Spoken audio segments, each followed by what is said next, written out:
This podcast is part of the Batman Universe Podcast Network, hosted by the BatmanUniverse.net. Check out everything related to Batman and the entire Bat family at the BatmanUniverse.net, including news and original content related to comics, movies, television, merchandise, video games, and more. Also, check out some of the other unique podcasts that TBU has to offer. Consider supporting this podcast by becoming a patron on Patreon. Even $1 can go a long way in supporting this content that you enjoy. Look for a link over at the BatmanUniverse.net to offer your support now. And now, on with the show. In 2008, a podcast was created with one goal: to bring Bat fans around the world news related to movies, comics, video games, television, merchandise, and so much more. And now, the Batman Universe Podcast has returned. Hello everyone and welcome to the latest TBU podcast. I'm Dustin, and today we have another special interview that we've done recently. Scott talked with author Travis Langley about his recently new edition of Batman Psychology. Before we get into that, I know you're probably wondering to yourself, wait, weren't we going to be doing the Snyder controversy this week? We were. Due to some scheduling issues with some of the hosts, we weren't able to actually get that discussion recorded, just due to the fact that we wanted to try to get as many people as we could onto that recording. So we are still planning on doing it. I know it's been at least over a month at this point since that news broke, and it's not going to be timely when we eventually get to it, but we still want to discuss it, and there hasn't really been any other major news that has recently popped up. So for this week, we're going to listen to an interview that Scott did with Travis Langley. His book, Batman and Psychology, A Dark and Stormy Knight, first released back actually in June of 2012, right before the release of The Dark Knight Rises. This was a book that at the time when it was released, I was very interested in it, to kind of dive into the mind of Batman and also some of the villains that surround Batman in his adventures that take place in the comics and movies and television shows and all of that. So this was a very interesting book, and at the time I read the book, we were not as involved with doing interviews back then, just because of time permitting and things like that, and just stuff going on in my own personal life. But if you had the chance to read the book, Batman and Psychology, you can get very, very clearly that Travis Langley is a very big Batman fan. He is very interested in dissecting kind of the characters and personalities of the characters that surround Batman, as well as Batman himself. And he was always somebody that I thought would be a great guest for an interview. And then it just so happened that, obviously 10 years has passed. And this past year, when the Batman released, there was a new version of Langley's book that released that was called Batman and Psychology, A Dark and Stormy Knight, but it was a second edition. And the second edition had some revised elements within the book itself, and also some updated information based off of some of the stuff that's happened in the last 10 years. So this book actually released back in March. We were given a review copy of the book to kind of take a look at and get a good idea of exactly what the book was about, the new version that is. And Scott sat down and actually read the entire book ahead of time to make sure that he had a good understanding of this new version. And we were able to talk with Travis Langley shortly after Comic-Con. We were originally thinking about trying to set it up before Comic-Con, but just because of timing with Comic-Con, it just worked out where we were able to talk to him after Comic-Con was over. So this is the interview that took place. Just as a quick editor's note, this interview did have a couple of hiccups with some internet connection. All of our interviews take place over the internet, generally through Zoom. That's why sometimes after the fact, we'll have video versions of the uncut conversation available on YouTube. There was some audio issues as well as an internet connection issue that causes a couple of things. You'll probably figure out exactly where they happen based off of the conversation, but just as give a forewarning, that is why some of those things has happened. So sit back and enjoy this interesting interview with Travis Langley, author of Batman and Psychology. This is Scott with the Batman Universe podcast, and today I have a very special episode for you. Joining me is professor, psychologist, author, and Batman fan, Dr. Travis Langley. Dr. Langley has authored 14 books on the psychology and analysis of human nature, as relayed through the stories we all love. He's written psychology books on Game of Thrones, Star Trek, Doctor Who, The Walking Dead, Wonder Woman, and today's topic, Batman. This year, the second edition of Batman and Psychology, A Dark and Stormy Night hit shelves, and we're going to get into the psyche of our favorite Caped Crusader. To start things off, did you go to Comic-Con this year? Yes. I've been going to Comic-Con, except during lockdown when they didn't meet in person. I've gone every year for the last 15 years. How was it this year? My year ends and begins with San Diego Comic-Con. I mean, I've been on an academic calendar most of my life, so you kind of think of it that way anyway. But no, it's like now it's a new year. It's all just building up to next summer. Nice. Were there any highlights for you this year? Seeing friends I hadn't seen in a while. I mean, that was for me the thing. Was people say what celebrities are appearing there? It's like, I don't know. I don't go to Hall H. I do my panels. I go to some friends' panels. For the most part, it is about the after hours, hanging out with friends that I haven't gotten to see in other places, and making new friends. The convene in convention is what that's about for me more than anything else. Nice. I like that. That's a new answer I've heard. And I really appreciate that, because that's, I used to go to like a totally different thing, but it was a writers conference or AWP. And that was just like, the conference itself was fine, but it was the after hours where you just like meet up and hang out with, your friends from across the country, or just, swap stories or whatever it is. Yeah, I mean, you can have many wonderful experiences at the main stuff, especially like a writer's conference. You can pick up interesting tips throughout the days, hear interesting things about people's experiences. And if you go to something like San Diego Comic-Con, you can choose an entire slate of panels along those lines to learn from. Or you can choose a slate of panels where it's about, what cool celebrity can I see? Because, I'll admit, it is fun having a photograph of Bruce Willis that I took myself from way in the back of a San Diego Comic-Con press room once upon a time. Nice. Jumping into the book, I want to start off like in the introduction. Denny O'Neil offered high praise, citing it as a pivotal book for, an art form that I found interesting. He labeled as post-industrial mythology. How do you feel about comic characters in general as a post-industrial mythology? I think there's a lot of truth to it. There is a degree to which the characters belong to the fans. Things get out in your consciousness. We have our ideas when fans will argue, Batman kills, Batman does not kill. Each has a different Batman in their head. We've got a myth. Of course, it's myths by copyright and trademark. These are myths that are owned by particular companies, but there is something out there in the popular psyche. There are things that somebody can try to add to the story that won't stick because they don't fit with what the myth is. There's this thing in the popular consciousness, and Danny was a particularly good one about talking about that with characters such as Batman, one of the most famous characters in the world. And people have these ideas, and something about it speaks to people. How do you manufacture a myth in the modern age when people share information a different way? The old myths were shared orally, passed down by people speaking them, telling them, and they would alter with the telling. With these stories, well, they're in print. And we can go back and look and see, you want to argue about something from Batman's history. Well, there it still is in print. But there are these other things to it. They resonate with us in such an important way that some people who aren't fans of them don't necessarily know what it is that speaks to us. And you can say that about something like Star Wars too. Why do fans argue about who shot first? And you know which scene I'm talking about. Yeah, definitely.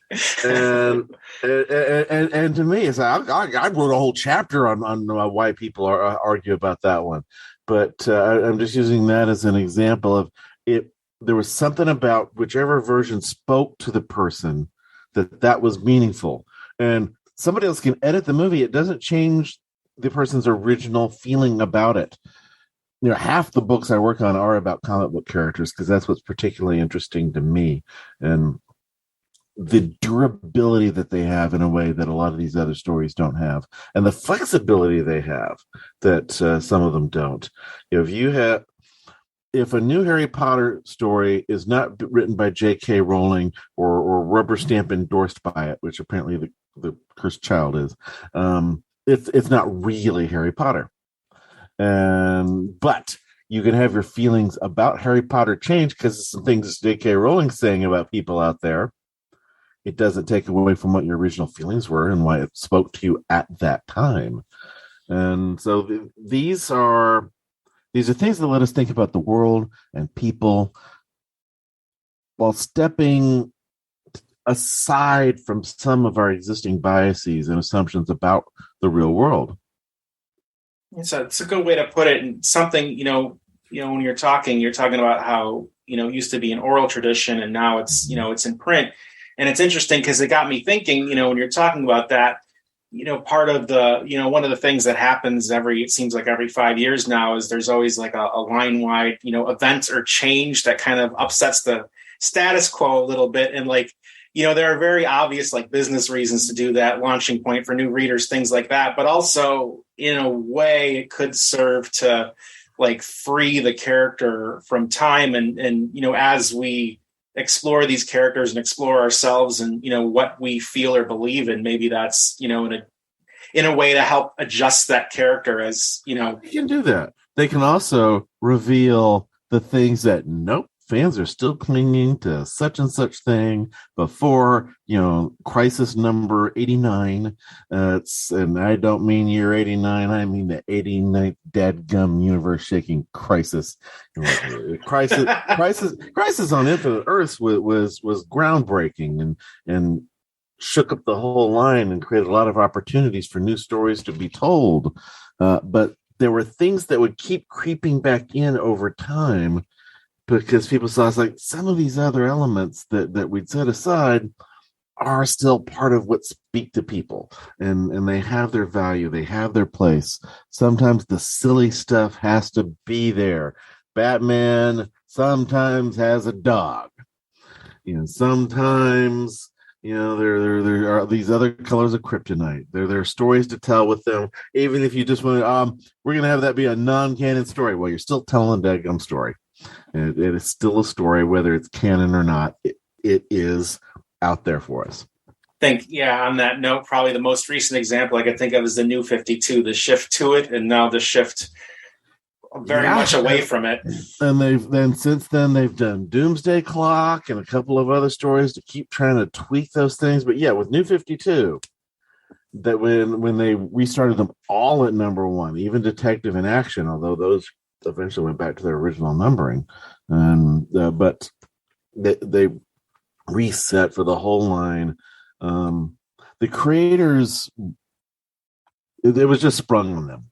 It was Dan DiDio takes it to the board for approval and springs it. Kelly Sue DeConnick was talking about how it's she found out 1 month. The next issue of Supergirl is going to be the last. Before it all gets reset.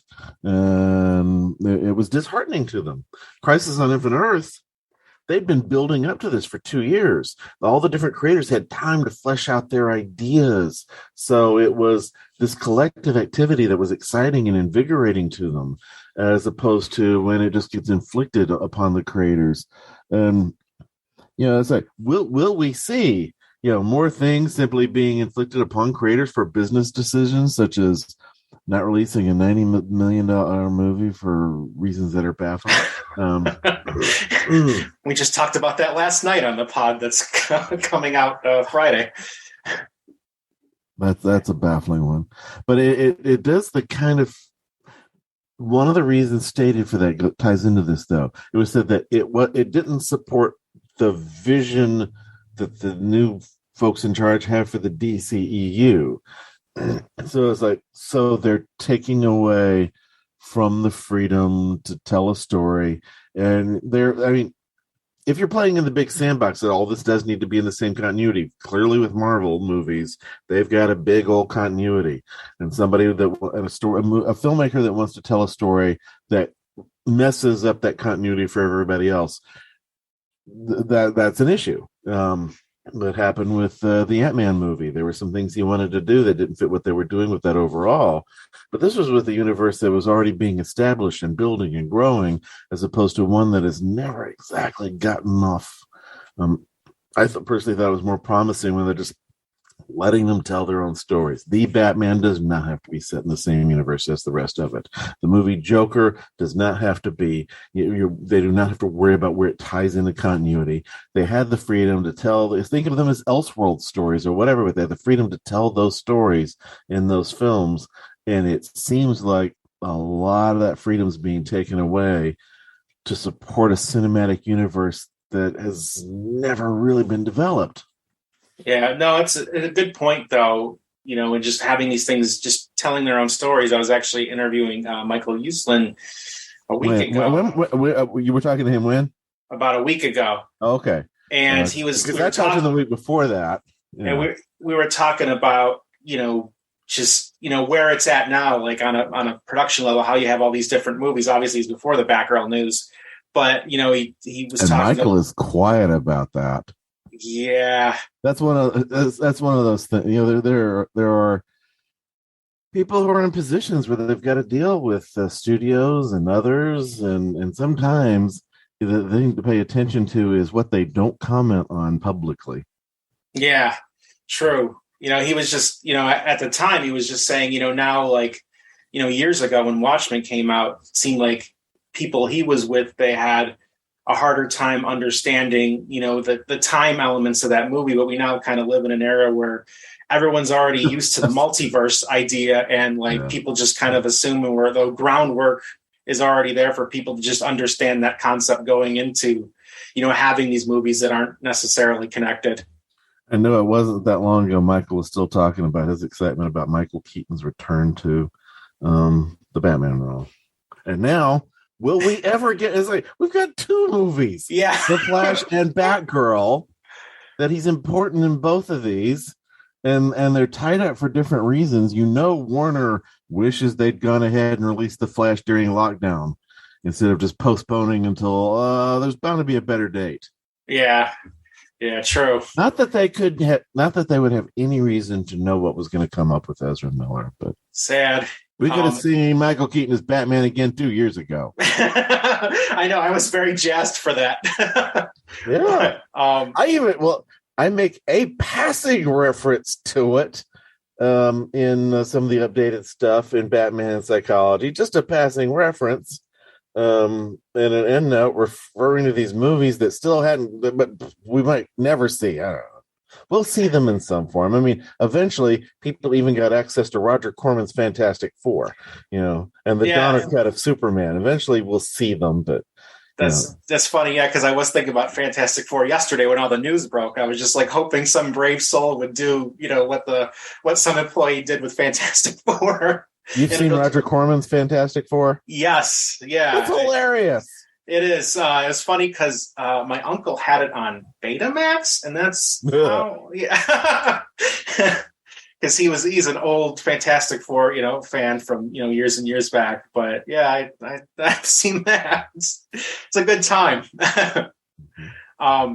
Jumping back to the book, I want to go with I had one more question with the introduction before I jump into it, and I wanted to ask that in that introduction, there was a note about you and Denny O'Neil having long discussions and a friendship. I wanted to ask, how that developed and, if there was, or what input he had, on the book. It's a weird thing. I honestly don't remember when I first met Denny. That is so weird now that I think about it. I just think it, we had been communicating by email for a while before we finally met in person. Man, that is weird thinking about. I don't remember when I first met Denny. I guess it was because I knew him enough already. We talked on the phone and by email before we finally met in person. Huh. But no, it's and I love talking to Denny, and he was happy to share his experiences and wisdom and thoughts, and to complain about right wingers and talk about a lot of different things. And I mean, the last conversation I had with Denny was particularly long, and it was somewhere in the second hour that I found out why he was rambling more than usual when he referred to the use of medicinal marijuana. It's like, oh, that explains this conversation. Well, after his wife died, he was depressed. Well, that's understandable. But he was a very good person, and he some of the things that he seemed to like about me was the fact that I was bringing my knowledge and experience, my background in psychology, my treatment of things, from scholarly isn't quite the right word. That sounds a little more highfalutin, but of actual analysis and taking things not completely seriously, but treating them with respectfully. That's a better word than taking it seriously, because we still have fun with Batman, but you're respecting the material and looking at how it's meaningful for people in different ways. And he also liked the fact that I got involved with helping the world find out more about Bill Finger, but Denny was a great person to talk to, and when you get to know somebody when they're older, you'll only know them for so long. It could be a couple years, it could be 10, it could be 20. Michael Uslin's partner, Ben Melniker, he lived to 105. Wow. Yeah, and I saw a picture of him walking a granddaughter down the wedding aisle, just not all that long, before that end came. But Danny was a wonderful person. He liked the kind of thing I was doing and liked to support it. So we had we would have conversations just to have conversations, but I had an interview with him for my Joker book, an interview with him for my Wonder Woman book. For folks who know about his time on Wonder Woman, and there were certain things he told me if I ever did one on Justice League or just any other topic, he'd be happy to help me with those as well. And we had a project we wanted to do together related to the Shadow, but that didn't happen. But when he wrote the introduction for Batman and Psychology, it was before most of that. Now, I had known him for a couple of years at that point, but that introduction, it grew out. He and I were having a conversation in the hallway at New York Comic Con. We were just chatting. Michael was doing his forward to the book. So I wasn't going to ask somebody else to also do one because, Denny's introduction is essentially a second forward. But it just grew naturally out of the conversation that we were having there at New York Comic Con, and he was happy to do it, and I was very grateful to him so much for contributing that to my first book. Nice. Yeah, it was. Obviously, I have two questions on it, so it had a lasting impression with me, and that was before I even started the book. But yeah, I gotta admit, it's an honor and cool and fun. Having, on the cover of my book, the producer of the Batman movie and the guy who wrote the first comic book I remember reading. Do you remember which issue it was? Oh, it would have been some really early Batman. I mean, you asked me, when I discovered comic books. We got a photo of me 9 months old holding one of my mom's comics, looking delighted by it. But the earliest ones I remember were some Batman comics that my mom read to me. And I'd looked it up from when that would have been. It's like, oh, those would have been written by Denny. I told Neil Adams once that his art inspired me to learn to read so I could understand why the stories looked so much darker than the Adam West show had led me to expect. And Neil said, 1,000 people have told me that. And we lost Neil not long ago. Yeah, we lost him this year. It's real sad. This year has kind of been brutal, kind of across the board. So many creators that have just had such a huge impact. So many creators became big at the time that would put them around the age where, yes, we're going to see a lot of losses, and Michael Uslan and I, when we're at some reason we do this at New York Comic Con. I think it's because of the way their artist alley is laid out. More years than not, we'll get to thinking, it's like, okay, who are the oldest ones here? And it is because we want to seek them out. We want to say hi to them. And it's like, I remember us talking one time, and he wasn't sure if Nick Cardy was there. No, I had just talked to Nick Cardy. And then, like, the last time we were talking about it, and it occurred to us that Marv Wolfman was the oldest one there. And it's like, man, we don't think of Marv as being, Marv is Bronze Age. We don't think of him. We're used to like some of the lingering folks from Golden or Silver Age. Although it's been a little while since somebody from the Golden Age was there now. When the oldest one there was a Bronze Age writer. Tense. The first edition of this book came out 10 years ago. Mm-hmm.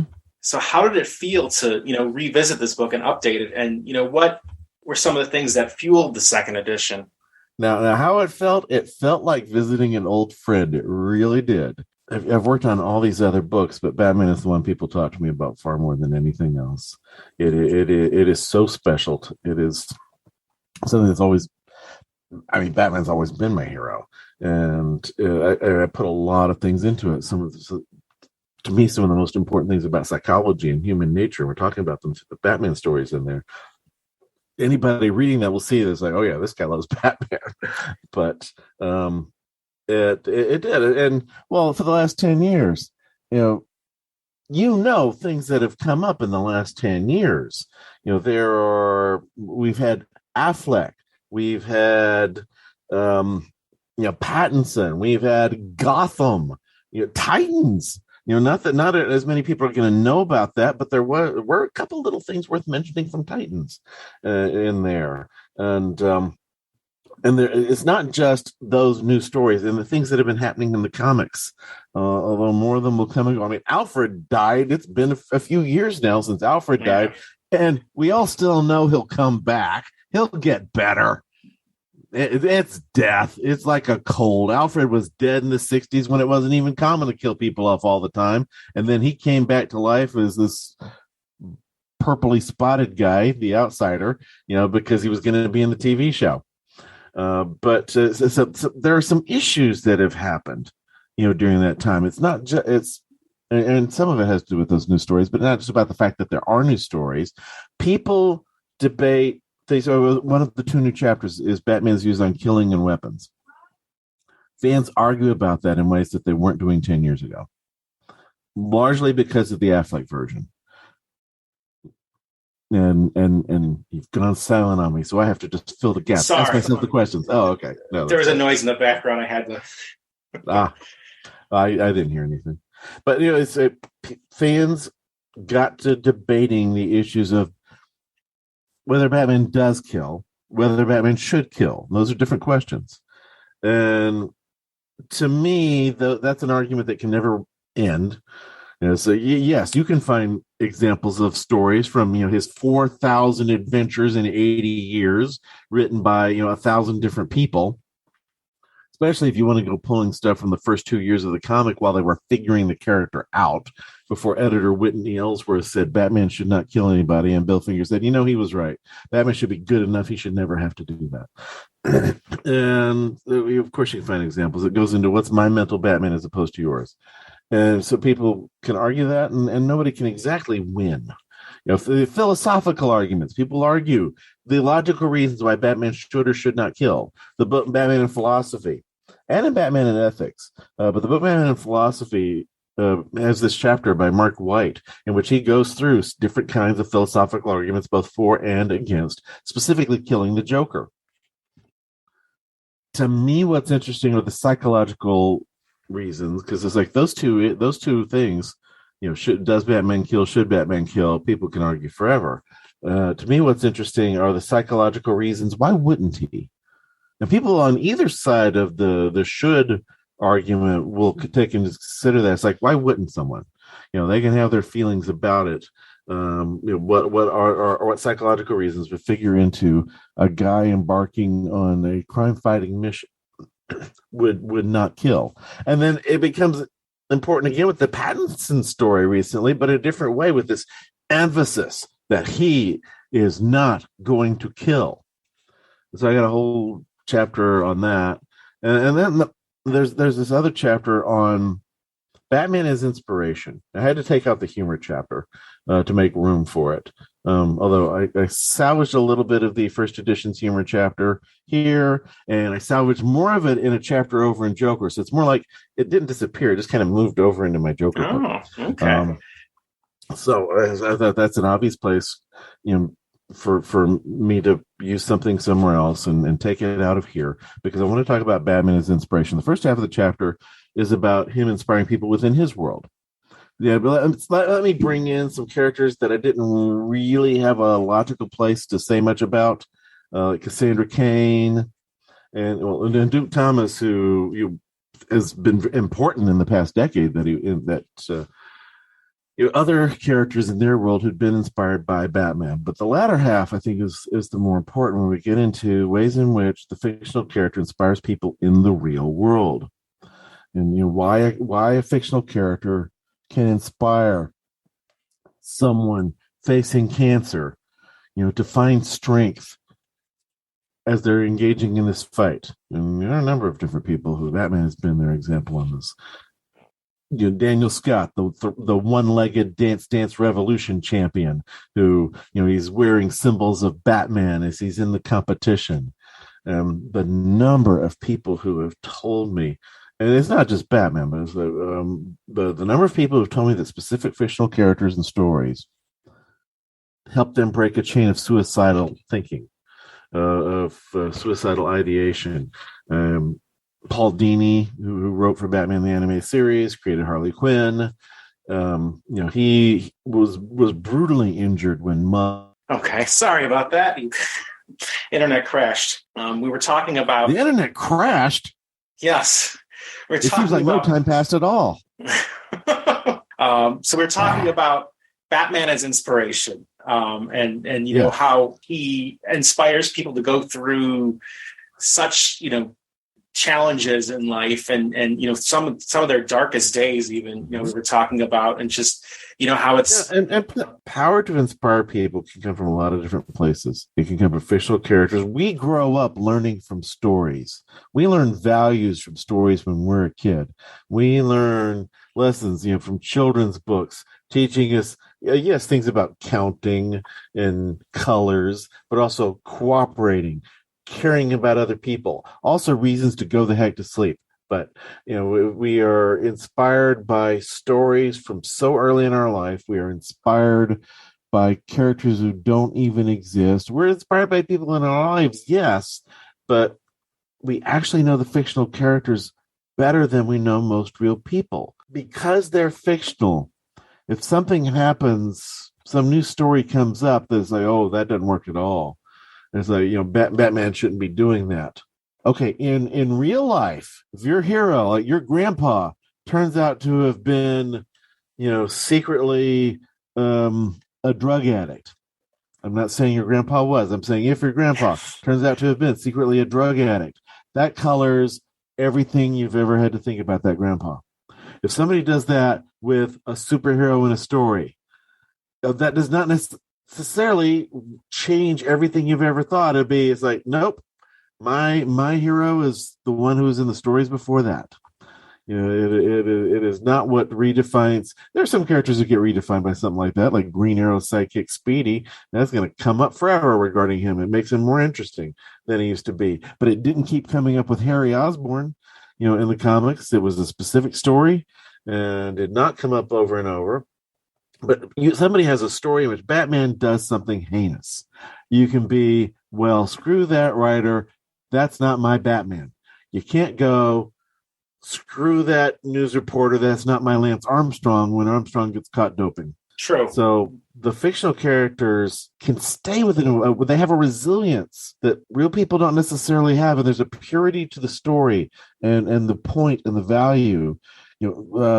it's been put out as like, Mark Twain and others have said, fiction has to make sense. It's got to get to the point and have truth more immediately than a lot of real things do. The character, why Batman inspires a lot of different reasons. Why that particular character? Some of it is because he's the superhero with no superpowers. He is this guy who decided, I shall become a bat. He decided, I will do things. I will help people. I will keep others from going through what my family went through. He takes his pain and channels it into something constructive, something useful.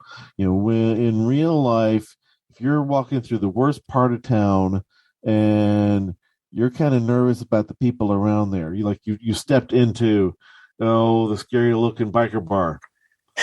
Your best hope may be not that a Boy Scout comes in to help you, but that one of the other bikers tells others, lay off of him, leave him alone.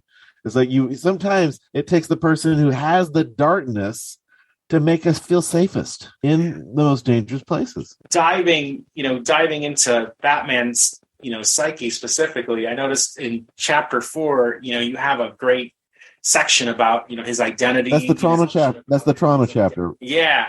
And, which is the true trauma mask. chapter or the mass chapter? I believe. Oh, that's the mass chapter. Okay. The mass chapter. Yeah. And so, you go through, talk about like how, Bruce and Batman and some are both, masks. And there's de-individuation and disinhibition that play in there. But the point I'm getting at is, near the end is when you cue readers in that Batcave Bruce, the one talking freely beneath Wayne Manor, is his truest self. And I wanted to ask, how did you, what was kind of the thought process that led you to that realization? Well, that's one of those where this book comes out of something I've been thinking about my whole life and looking at the storytelling. In some ways it may harken partly back to the way John Byrne turned Superman into this 3-part character that he really had not been before Crisis on Infinite Earths, just by giving him living parents. And it always been that the Kents were dead, but Byrne made it that the Kents were alive, and suddenly we had to have this third side to Superman. There's the public Superman, and then there's the Clark Kent act, but then he could also be himself around John and Martha Kent, and we got to see this fleshed out 3-part character. And with Batman, we have these debates over and over: who's the real character, Batman and Bruce Wayne? And different people take different perspectives. To some, it seems like, well, it's obvious Batman is he thinks of himself that way. You have him hold the lasso of truth, ask him who he is. He says, I'm Batman. He doesn't say I'm Bruce Wayne. And I saw somebody disagreeing with that the other day. They thought that was terrible writing. It's like, well, no, he's not just Batman, but he thinks of himself that way. But there is this Bruce Wayne act. We see that obviously, but there's also a Batman act. When he says Batman can't show that he's injured, Batman has to be larger than life. He puts in this extra scary aspect to Batman to intimidate people. That stuff's in Act 2. So there is a public Batman as well. We probably see him truest when he's down in the Batcave, the masked back, probably with a cup of coffee, talking to Alfred and maybe the kid, though he's less guarded when it's just one. Kevin Conroy and I were talking about this one time.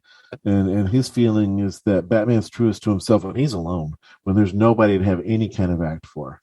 And now that may be totally true, but we're not seeing any kind of interaction to do anything with that. And so we see him when he's down there in the cave at the computer, free from the different kinds of pretense. On the flip side, I found it interesting, that you, when we go into when you go into talking about the Joker, you divided him into 5 distinct beings, and I found that extra interesting, especially that's period 5 periods in his history, and Grant Morrison puts out they can be broken down further too, but there are 5 main periods in his history. Yeah. Okay. Yeah. All right. Well, that's okay. That's a good way to put it. I guess the names the names I give to each of those periods do reflect an aspect of himself as a person.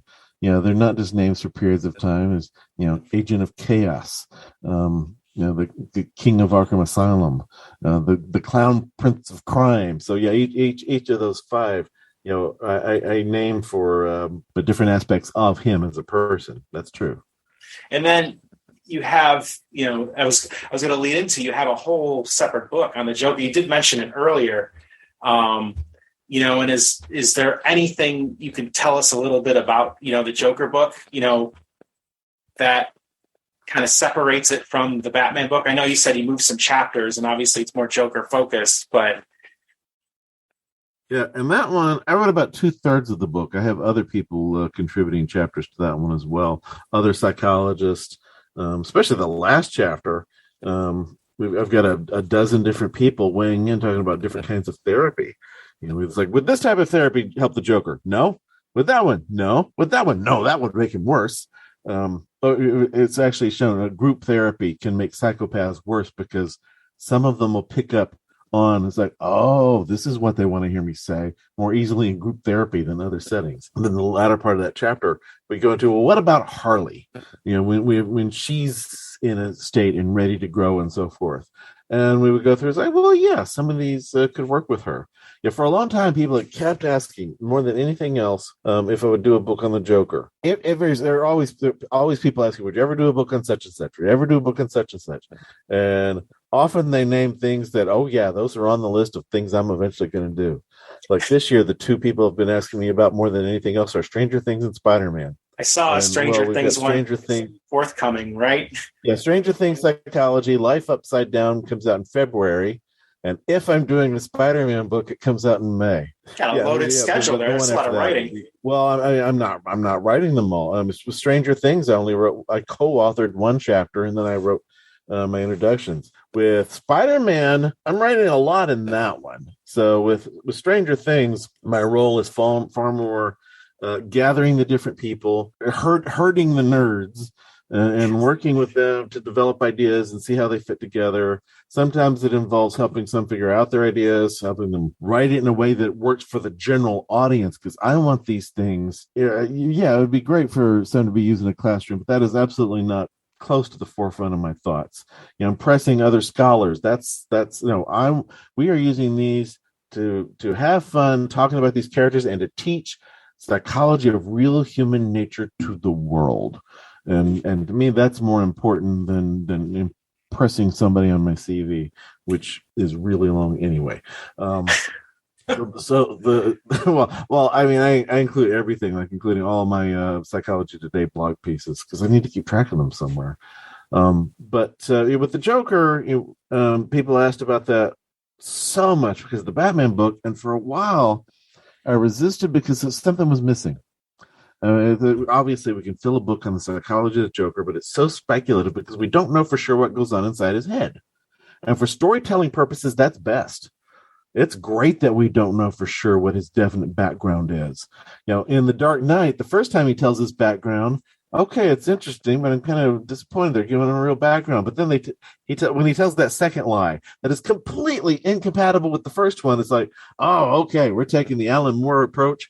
Sometimes I remember my past one way, sometimes I have another. If I have to have a past, I prefer it to be multiple choice. And it's okay, because we do not know so many things about him, and that's what makes him the greatest challenge for Batman.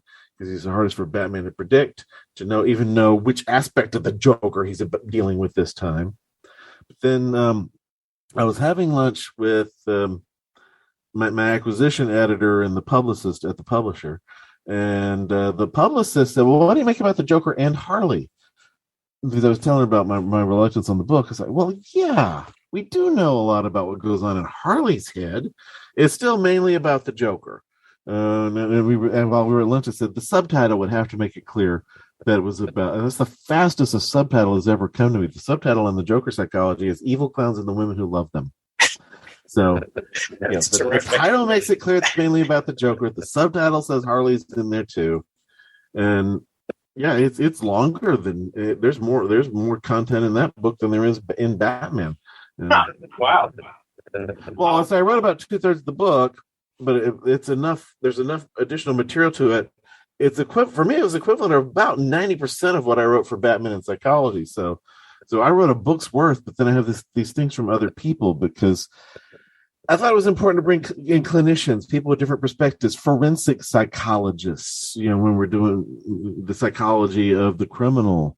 And the time I spent looking at some of the things on the psychology of the world's worst criminals to get a feel for what fits in the Joker. After we were done with that one, I had to take a break. I had a 6-month break, after, at that point, 5 years of continuously putting out these books with other people. There had been a 2-year break after Batman. And then I had to have that break. And then thanks to lockdown and messing up the publishing industry and everything else, that 6-month break became a 2-year break. And then I did the second edition of Batman and Psychology. Now we're going with the anthologies again. Awesome. There's one chapter where you talk about Carl Jung and shadow selves, and you delve into this idea of anima and animus. Can you elaborate a little bit on that? Okay. So Carl Jung was a psychiatrist who was one of the early ones getting involved with Freud and his psychodynamic movement. And, he and Freud correspond, were very close for 4 or 5 years. Then they had a big falling out, as Freud did with a whole lot of the people around him. But Jung, one thing he was interested in, aside from, Freud's look at how life experiences played a role in the unconscious part of your mind, Jung looked at some things universal throughout humankind. He studied myths and stories throughout the world and found that certain themes emerge everywhere. The concept of a hero emerges in every culture, no matter how far apart they are on the planet, how far they were removed through history and so forth. There are certain concepts that emerge everywhere. There's something natural about them. He felt there's something deep in the inherited unconscious mind, regardless of why these themes emerge. They do emerge. And the shadow that you're talking about is an archetypal, inherited in the collective unconscious, as Jung saw it, this archetypal sense of our own dark side. We often think of it as our evil part, and in many stories that is it. Someone has to confront their own darkest aspects before they can move on. Luke Skywalker has to have the hallucinatory fight, on the swamp planet, with an imaginary Darth Vader, and then see his own head in the helmet.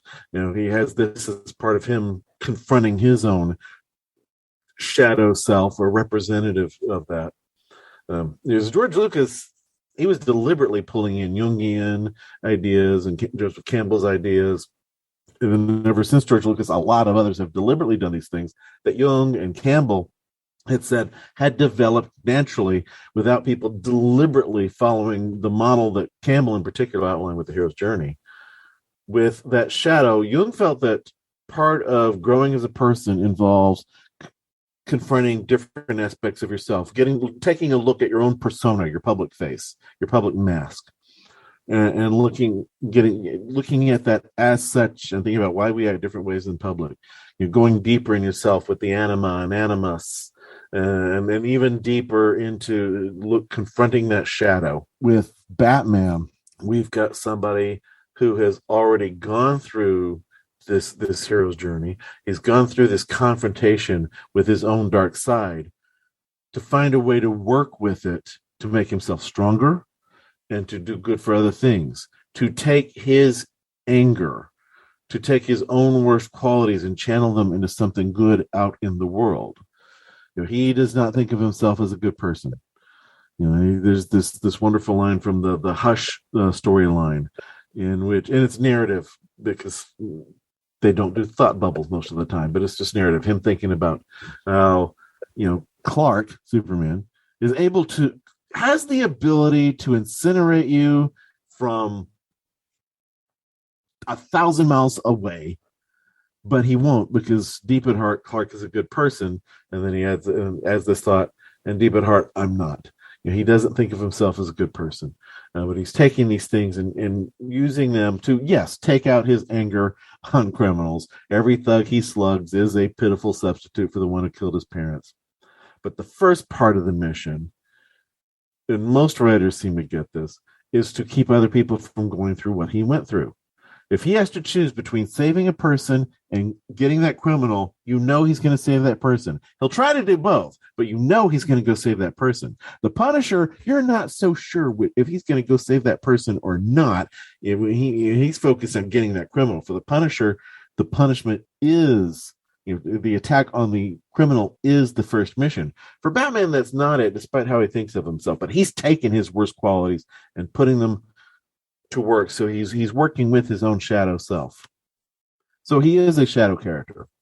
He is a shadow figure, which automatically gives him this complexity that so many of the other superheroes don't have. And because he is psychologically complex, he is defined by his psychology, and its enemies all have to be too. True. No, and that's an interesting point too. Comparing him and contrasting him with other heroes, and kind of I think feeds into what you were saying earlier about Batman as a figurehead that we're all attracted to, as people, as fans, and readers, and obviously moviegoers. But I noticed too in this same chapter, you position Catwoman as his anima, and so that leads me to the question: are you a fan of Batman and Catwoman together, or is there another relationship with Batman that you prefer? As well as my Why the Cat chapter makes clear, Catwoman is his love story, as she is. The others that they've tried over the years, there are problems. The person who is another superhero, when he doesn't think of himself as a good person, he doesn't feel completely comfortable with the person he thinks of as a good person. But then, there was a story, Mike Gold pointed this out. There's a story in the 70s where Batman stops and thinks at one point, wondering what it says about himself, wondering why his main interests are in these bad girls he ought to lock up. So we're talking specifically Selina and Talia. And Batman didn't have an answer. But story-wise, it also works because that line of law keeps them apart, keeps it where they can always be, they can be these lovers forever separated by something, without having to, it's like, okay, well, they did it. They hooked up, they got married. Now what? Which eventually, a deal with Mephisto to save Aunt May will undo for Spider-Man. New 52 undoes for Superman. Although later they're married again.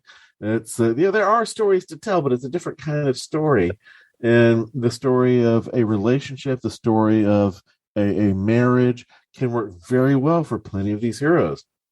The elongated man got married in his second story, and he's most associated with his relationship with Sue.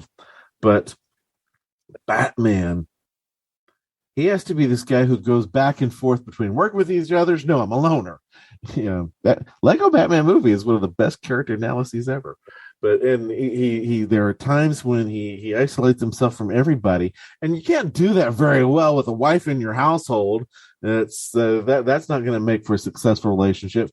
And so with that line of law keeping him and the bad girls apart, but they can't be too bad. So if they're murderers, it's like, well, that's not what he can maintain an ongoing relationship. It's like, oh, I'll let her get away because I like her. It's like, she killed people. It's like, okay, Selina's not murdering people. So, I mean, her first couple of appearances, each of her first couple of appearances back in the 40s, he accidentally lets her escape at the end of the story. It's like, oops. The second one is like, Robin is like, right, you accidentally let her go. And so he was always interested. It was always there throughout their entire history. There are times, she disappeared from the comics for a decade because she didn't fit what the Comics Code Authority wanted. And there are times when other writers were struggling to figure out what to do with her. They really had a rhythm in the 90s onward when they reached this anti-hero approach with her. That she can be a little better sometimes, a little worse sometimes, but they really hit the right rhythm with her. She is what appeals to Batman while having this thing that will always keep them apart. I saw the other day where somebody had tweeted that they used to think Talia was the one he ought to be with until they read Batman in Psychology by Travis Langley, and then the guy said, and now I'm a Catwoman believer. Nice. I've always been team, Catwoman, but the book helps solidify that, why I'm on that line, and also one of my favorite films is Batman Returns, and, Michelle Pfeiffer really killed it as Catwoman and kind of turned me on to the character. In terms of her background, she's this secretary. She's not the one who's always been a criminal, but Michelle Pfeiffer, she's so darn good in that movie. And we've not had a truly terrible Catwoman. We've definitely had some who are better than others, yeah. But we've and it also depends on the story they're telling. It's like Michelle Pfeiffer was fantastic in that particular version. And Zoe Kravitz, she really fit what they were doing with her in the Batman. Because Adam West, he had multiple Catwomen. He had three different Catwomen. I think just what makes it apart. It's you mentioned the secretary. It's just, we can all relate to having feeling like the world sometimes is just like crapping on us. Rough day at the office. You come home, you have some angry voicemails from your mom, or and a soon to be ex.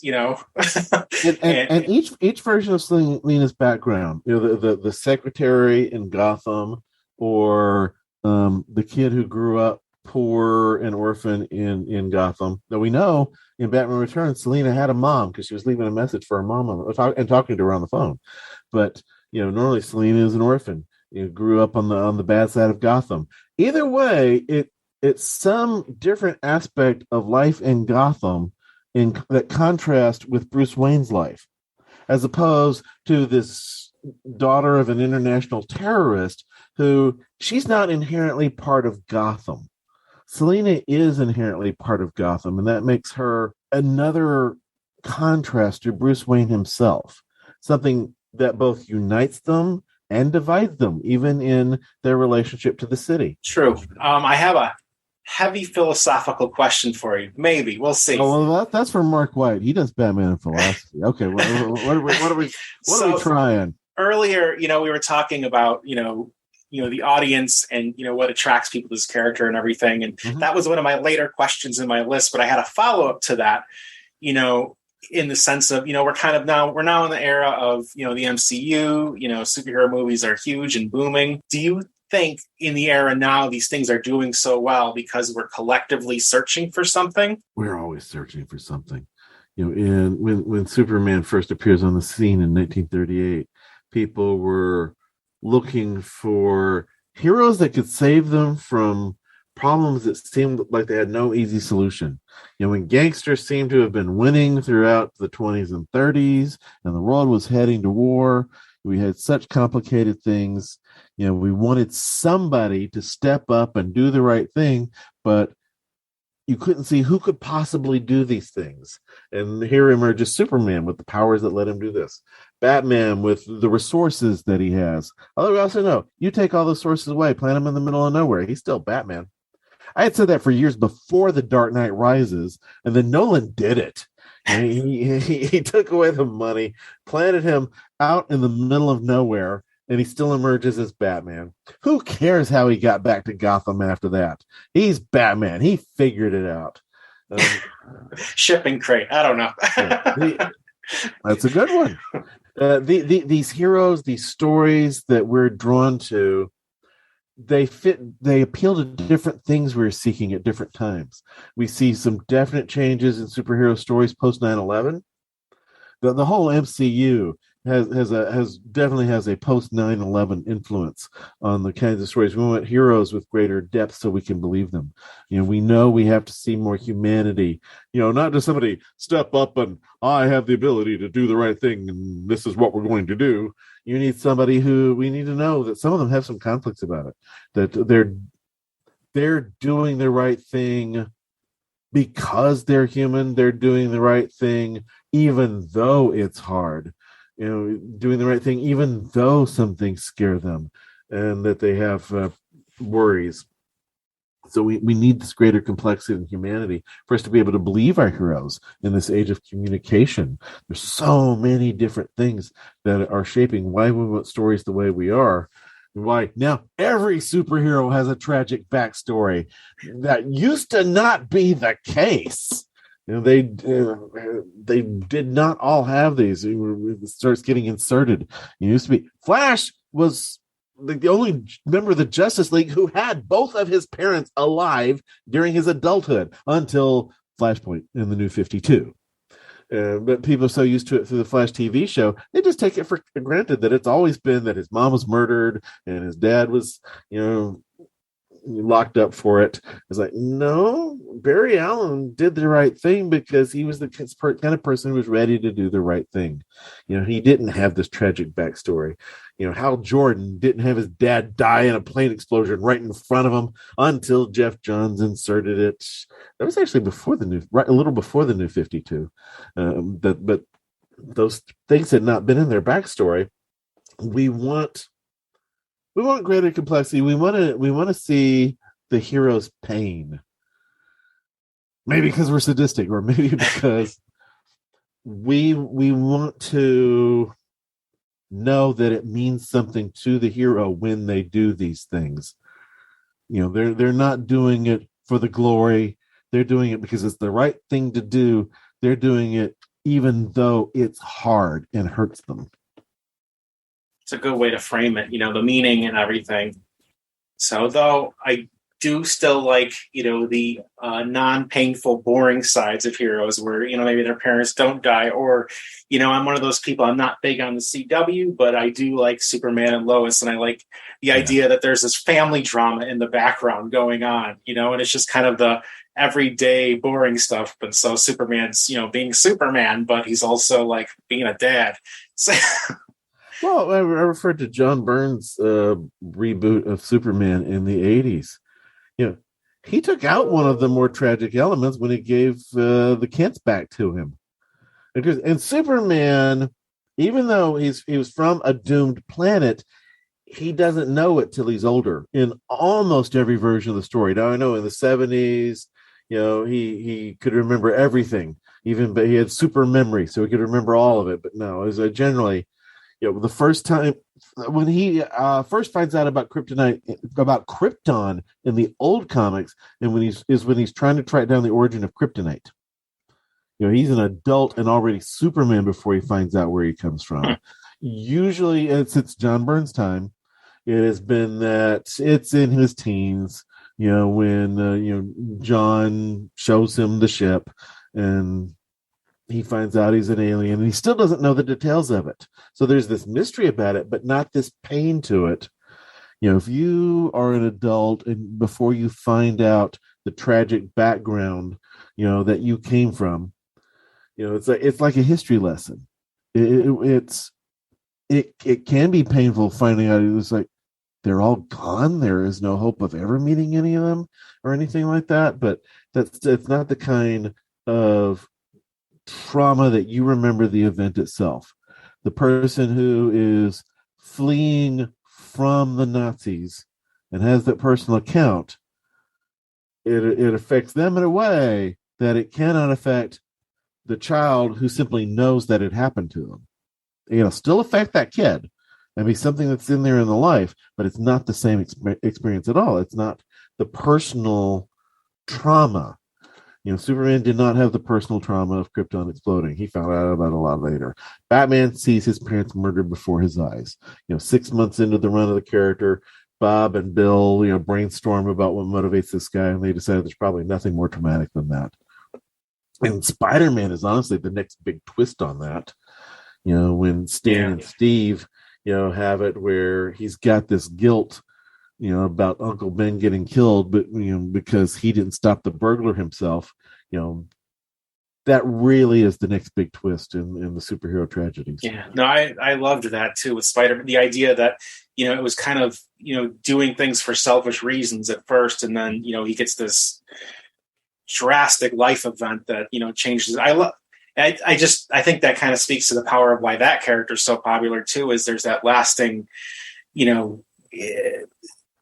blaming oneself, in a different way than yes. Batman would, as a kid when he goes through sometimes his memories or however he's being written when they retell his origins. Yeah, with Spider-Man, and it is a contrast to Batman, so we're still on Batman. But with Spider-Man, he starts off like if you suddenly got superpowers, your first thought would not be, "Hey, I'm going to go take this and fight some crime."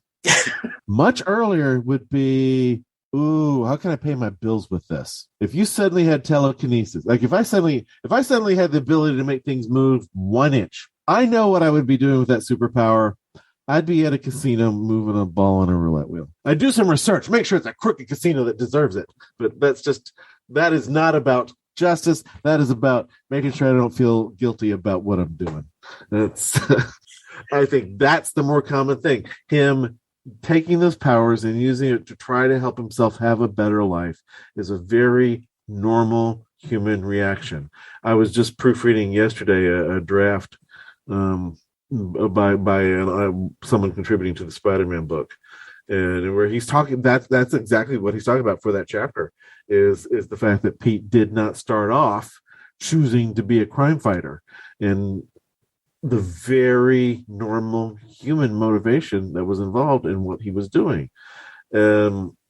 Whereas Batman decides, I shall turn myself into a larger than life figure. Superman and Spider-Man, they get powers. They did not do anything to make themselves get the powers. They had the super already, and they decided what to do with it. Superman, because he's raised by the best parents on Earth. We know from alternate world stories, if he's raised by a bad guy, he's going to be a bad guy. He's going to embody the whatever ideals his parents trained them, because he's a good boy, even in a bad world. Whereas, Spider-Man, it's a little later before he decides, to do the right thing. With Batman, it's the other way around. He has decided, I'm going to embark on this mission to fight crime, and I will turn myself into somebody who can do that. So we have been running way over time, but I have. Oh, this is long overdue. Honestly, I'm kind of surprised we hadn't done this before. Yeah, there we were. Well, you brought it up before, but I say so often I have conflicts. Yeah, no. Originally, we just started. I just started taking these on not too long ago. Yeah. So the interviews, but yeah, it has been long overdue. My last question before I wrap things up. You have a very busy schedule, but do you still find time to read comics? And if so, what's on your pull list? I don't live anywhere near a comic shop, so I don't have a pull list. I have some things I subscribe to. I subscribe to Batman. Harley Quinn, Catwoman. There's still Batman-related comics. Some others that it's like keeping up with Spider-Man. When Squirrel Girl has a series, I'm usually reading that. I love Squirrel Girl. The greatest strategist in the Marvel Universe is Squirrel Girl. DCU has Batman. The MCU, her superpower, even beyond her ability to communicate with squirrels, is her ability to strategize. I love Squirrel Girl. That's a fun one. Yeah. Harley, the stories can be very fun. They can be very dark and rambly, and it just depends on the writer. Writers, she's got it's not just the anti-hero thing of Catwoman. Harley has been much more villainous at times, and there's this greater uncertainty of her own identity, and so the writers vary a lot more in what they do with her character. These are some of the ones I love. I love the one that Batman Urban Legends, when those come out. I love the mix of stories that they have in those, and I've been the Rob. I keep giving you Batman related stuff, and that is a lot of what I read in the comics these days. Well, we have a whole site full of and I love reading the old stuff. Well, I've got the Marvel Online subscription, so I'll read a lot of older things through them. That's I want to read the new Jessica Jones stuff. I've been a fan of Jessica Jones since Alias #1. I got her comic long before there was a Netflix show to make the rest of the world find out about her. I've always enjoyed the Jessica Jones stories. I've read Pulse, and I really enjoyed Pulse. My wife is actually a huge Jessica Jones fan. We have all the books. I just have been lazy in reading them, other than outside of Pulse. So, but and Pulse is at a point where she's gone through the foundational stuff. She's at a more stable point in her life in Pulse. Yeah, definitely. Yeah, it's none of the real Purple Man stuff or anything like that. Yeah.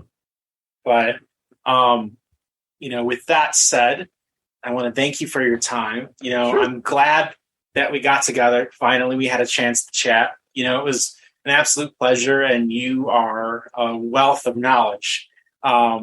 I encourage fans of Batman and comics to pick up a copy of Batman and Psychology, A Dark and Stormy Night. The link can be found below, so it's right there. And that concludes the interview with Travis Langley. Hopefully you guys really enjoyed the work that Scott put into that. As I mentioned earlier, the book Batman and Psychology, A Dark and Stormy Night, second edition, is available now. We'll have a link to the book over on Amazon in the description below, so you can take a look at that. Whether you're listening to this on YouTube or on the website, there will be links in the description below. In addition to that, we are hoping to have Travis back on in a future episode to talk more about not only this book, but also the Joker book that he released back in 2019. There's been a lot of talk about that. In the interview itself, he's talked about how he's going to be doing he's always working on some other books as well. He's got one coming up for Stranger Things as well as Spider-Man. So obviously those are outside the realm of the Batman universe, but if you're interested in psychology and pop culture, definitely keep an eye on what Travis Langley has got coming through the pipeline, because he's always got new stuff coming. Outside of that, I want to just remind you, if we do have him on a future episode and you've got questions that you'd like answered, or you have specific topics you'd like us to discuss with him, be sure to leave those in the comment section below. And if and when we have him on the show again in the future, we will try to get those questions answered. Outside of that, that is everything for this episode. I want to encourage you to head over to our website, thebatmanuniverse.net, for all kinds of news, original content, and other podcasts related to the entire Batman universe, as well as the movies, television, video games, comics, merchandise, and everything else that falls within the Bat fandom. In addition to that, you can follow us on social media. We are on Facebook, Twitter, Instagram. We have Discord. We're on YouTube. Wherever you are interested in following us, there are social links at the top of our website, thebatmanuniverse.net, for you to find and connect with us. In addition to that, if you are interested in getting in touch with us, whether it be for comments or suggestions for future episodes or anything at all, you can get in touch with us at tbu@thebatmanuniverse.net. If you are interested in supporting this podcast, we do have a Patreon. Be sure to check out the website for a link. We also have a number of other ways you can support us, including using our affiliate links when shopping at a wide variety of major retailers. You can find all of those on the Support TBU link on the homepage. Again, thank you so much to Travis Langley for coming on to the show. Thank you again to Scott for producing the entire interview. And thank you all for taking a listen. For the Batman Universe podcast, I am Dustin, and we will see you guys next time.